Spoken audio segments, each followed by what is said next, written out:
व्याकरण के क्लास में आज हम लोग भाग 5 में उपवाक्य के प्रकार पढ़ेंगे। सबसे पहले ये जानिए कि उपवाक्य कितने प्रकार के होते हैं। उपवाक्य 3 प्रकार के होते हैं। पहला है संज्ञा उपवाक्य, दूसरा है विशेषण उपवाक्य और तीसरा है क्रिया विशेषण उपवाक्य। अब यहाँ पे हम लोग देखेंगे कि संज्ञा उपवाक्य किसे कहते हैं और उसके आगे कार्य क्या है।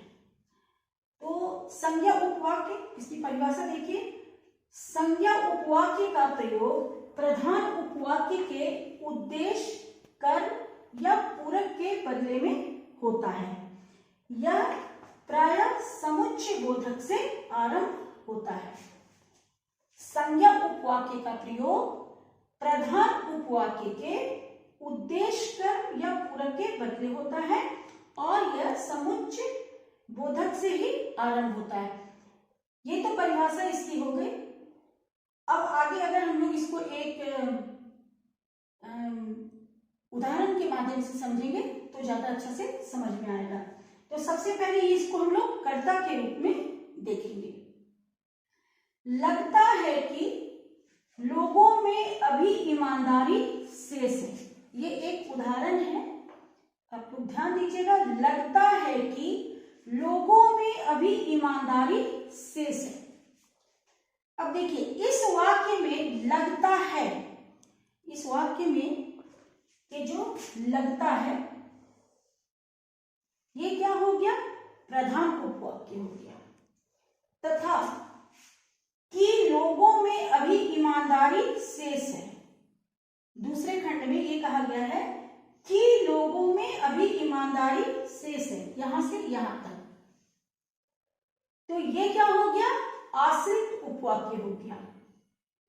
लगता है कि लोगों में अभी ईमानदारी शेष है, तो इसमें लगता है आपको हो गया प्रधान उपवाक्य, और कि लोगों में अभी ईमानदारी शेष है ये क्या हो गया? आश्रित उपवाक्य। यहां पर लगता है, एक चीज पे और ध्यान दीजिएगा कि यहां पर जो ये लगता है, जो कि हमने यहां पे उदाहरण में दिया है, ये क्या प्रकट कर रहा है कि ये क्रिया का कर्ता है। लगता है क्या हो गया? क्रिया का कर्ता हो गया। अब दूसरा है कर्म के रूप में।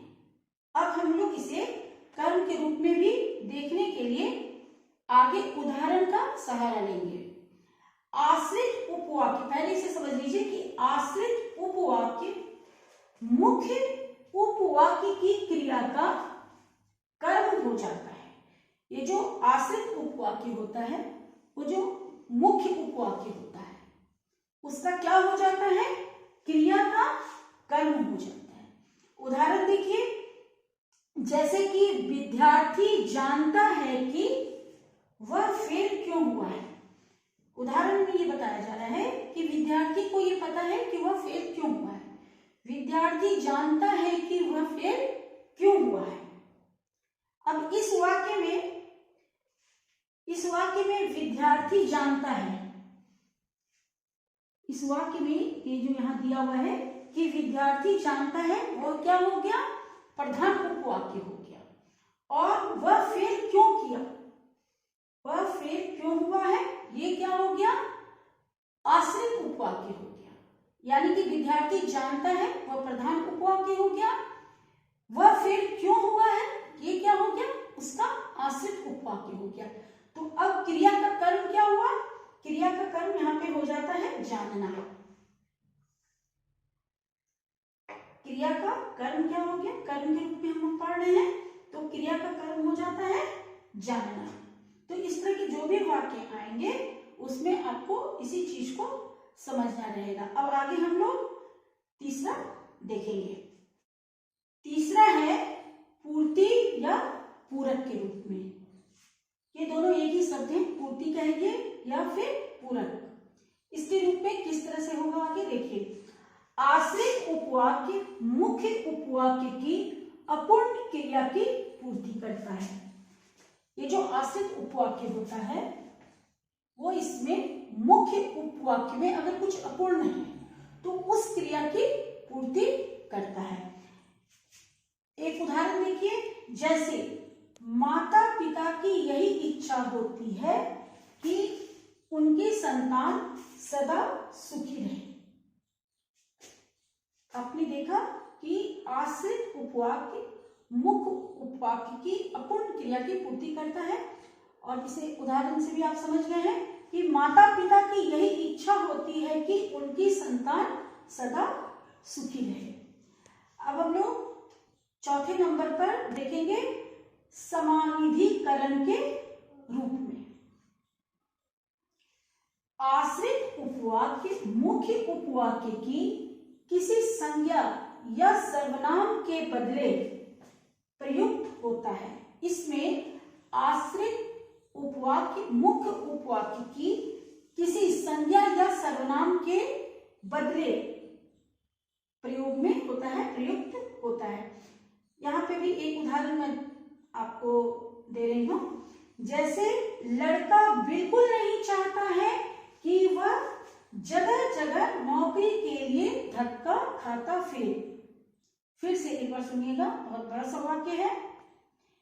लड़का बिल्कुल नहीं चाहता है कि वह जगह जगह नौकरी के लिए धक्का खाता फिरे। अब ध्यान से देखिएगा, इस वाक्य में वह जगह जगह नौकरी के लिए धक्का खाता फिरे, ये पूरा वाक्य क्या है? आश्रित उपवाक्य है। यहां से वह जगह जगह नौकरी के लिए धक्का खाता फिरे या क्या है? आश्रित उपवाक्य, जो बिल्कुल का समानाधिकरण है। ये समानाधिकरण के बारे में हम लोग पिछले क्लास में पढ़ चुके हैं, इसे मैं यहाँ पे बताना जरूरी नहीं समझती हूँ। बस आपको इस उदाहरण के माध्यम से इसको समझना होगा और आप पिछले क्लास जो किए हैं आप उसे भी देखिएगा। जो बिल्कुल का समानाधिकरण है। अब हम लोग देखेंगे विशेषण उपवाक्य। इसकी शुरुआत मैं उदाहरण से ही कर रही हूं। मैं उस छात्र को जानता हूं जिसने स्वर्ण पदक प्राप्त किया था। किसे जानता हूं मैं? उस छात्र को जानता हूं जिसने स्वर्ण पदक प्राप्त किया था। अब यहाँ पे देखिए, ये क्या है? एक मिश्र वाक्य है। पहले भी आप क्लास में पढ़ चुके हैं कि मिश्र वाक्य किसे कहते हैं, जिसमें दो तीन वाक्य मिले जुले रहते हैं, उनको हम लोग मिश्र वाक्य कहते हैं। तो यहाँ पे आप देखिए, दो वाक्य आपको साथ साथ जुड़े हुए हैं। मैं उस छात्र को जानता हूं जिसने स्वर्ण पदक प्राप्त किया था। ये क्या है? मिश्र वाक्य है। और इसमें पहले देखिए, मैं उस छात्र को जानता हूं, क्या हो गया? मुख्य उपवाक्य। यहां से लेकर यहां तक क्या हो गया? आपको मुख्य उपवाक्य। और दूसरा है जिसने स्वर्ण पदक प्राप्त किया है। ये दूसरा जो वाक्य है वह क्या हो गया? आश्रित उपवाक्य, जो मुख्य उपवाक्य में छात्र की विशेषता बता रहा है। यहाँ पे हम लोग विशेषण उपवाक्य पढ़ रहे हैं। और ये जो वाक्य है, यहाँ पे जो आपको आश्रित उपवाक्य है, आश्रित उपवाक्य कौन है? यहाँ पे आप देखिए, आश्रित उपवाक्य आपको बताया गया है। मैं उस छात्र को जानता हूं जिसने स्वर्ण पदक प्राप्त किया था। इसको दो हिस्से में बांटा गया। मैं उस छात्र को जानता हूं, ये तो आपका मुख्य उपवाक्य हो गया। और आपका आश्रित उपवाक्य हो गया जिसने स्वर्ण पदक प्राप्त किया है। और ये जो उपवाक्य है, ये जो आश्रित उपवाक्य है, ये मुख्य उपवाक्य में छात्र की क्या बता रहा है? विशेषता बता रहा है। अब हम लोग आगे चलते हैं और आगे देखते हैं कि अब आगे इसके आगे हम लोग अब पढ़ने जा रहे हैं क्रिया विशेषण उपवाक्य। पहले हम लोग इसकी परिभाषा देख लेते हैं। जिस आश्रित उपवाक्य का प्रयोग क्रिया विशेषण की तरह किया जाए उसे क्रिया विशेषण उपवाक्य कहा जाता है। यानी कि जो आश्रित उपवाक्य है, अगर हम लोग उसका प्रयोग क्रिया विशेषण की तरह करते हैं तो उसे ही हम लोग क्रिया विशेषण उपवाक्य कहते हैं। इसे यहाँ पे हम लोग एक उदाहरण से समझते हैं। जैसे जब तुम स्टेशन पर पहुंचे तब मैं घर से चला। यहाँ पे आप देखिए आश्रित उपवाक्य है कि जब तुम स्टेशन पर पहुंचे तब मैं घर से चला। अब इस वाक्य में आप देखिए चलना जो है,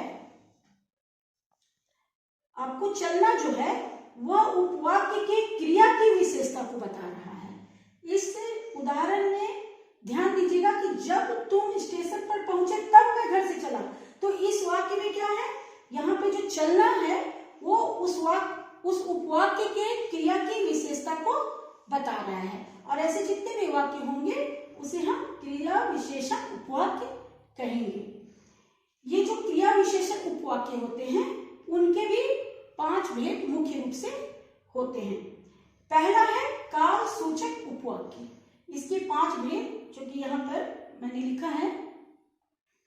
पहला है काल सूचक उपवाक्य। इसको भी हम लोग एक उदाहरण से समझेंगे तो तुरंत आपको समझ में आ जाएगा। ज्यों ही मैं घर से निकला बारिश शुरू हो गई।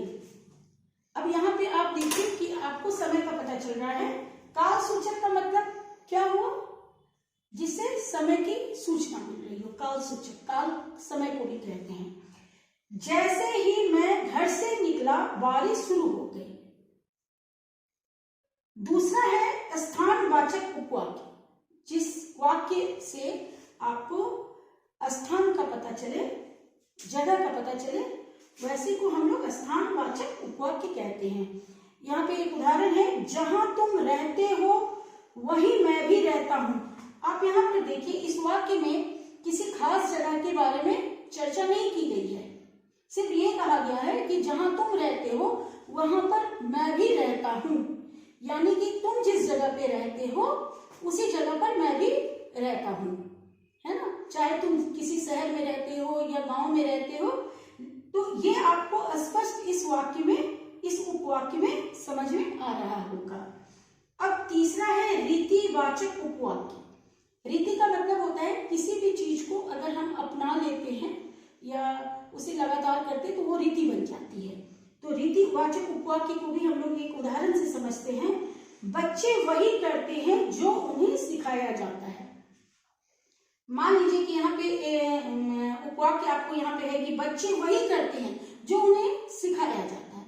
मान लीजिए कि हम बच्चे को सिखाते हैं कि रोज ईश्वर को याद करना चाहिए, तो ये क्या बन जाती है, एक रीति बन जाती है कि तुम्हें रोज सुबह उठना है और सबसे पहले ईश्वर को याद करना है, और बच्चे उसी को सीखकर करने लगते हैं।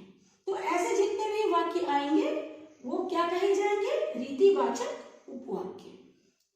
चौथा है परिमाणवाचक उपवाक्य। परिमाण से आप समझ रहे होंगे जिससे कि नाप तौल का पता चले, मात्रा का पता चले। तो परिमाणवाचक उपवाक्य को भी हम लोग उदाहरण से समझते हैं। जैसे जैसे गर्मी बढ़ी धूप में खड़ा रहना कठिन हो गया। अब यहाँ पे जो वाक्य है उसमें ये नहीं बताया जा रहा है कि गर्मी कितनी बढ़ी, किस टेम्परेचर तक, किस तापमान तक गर्मी बढ़ी, पर वाक्य में ये स्पष्ट हो रहा है, एक परिमाण का पता चल रहा है कि जैसे जैसे गर्मी बढ़ी वैसे वैसे धूप में खड़ा होना कठिन हो गया। तो ऐसे जितने भी वाक्य आएंगे उसे आपको परिमाणवाचक उपवाक्य की श्रेणी में रखना है। और अंतिम है परिणामवाचक उपवाक्य। परिणाम का अर्थ आप समझ रहे हैं कि फल, यानी कि उसका रिजल्ट या प्रतिफल क्या होगा, इसको आप इस तरह से इस वाक्य से समझ जाइए तो स्पष्ट समझेंगे। यदि वर्षा होती तो फसल अच्छी होती। यहाँ पे परिणाम का हम लोगों को स्पष्ट हो रहा है कि यदि वर्षा होती, यानी कि वर्षा होने के परिणाम स्वरूप फसल अच्छी होती। यहाँ पे स्पष्ट है कि अगर वर्षा नहीं हुई है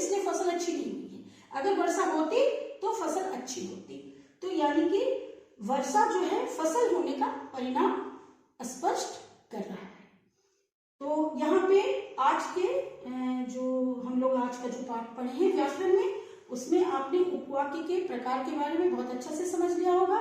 और अगली बार अगले क्लास में हम लोग पदबंध के बारे में पढ़ेंगे। तब तक आप लोग इसे अभ्यास कीजिएगा।